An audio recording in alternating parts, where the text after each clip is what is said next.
Hello, welcome back to the channel. In this video, I'm going to create a quick in-depth review about this remote access platform, which is ISL Online. So to get started with a quick review, ISL Online continues to be a leading remote desktop solution offering a robust set of features tailored for IT professionals and the support teams.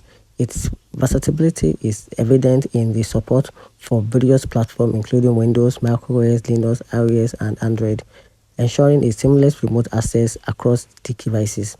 The key functionalities such as the unattended access, a section recording, a file transfer, and a administrative mode empowerment IT, which is provided by efficient and a secure support.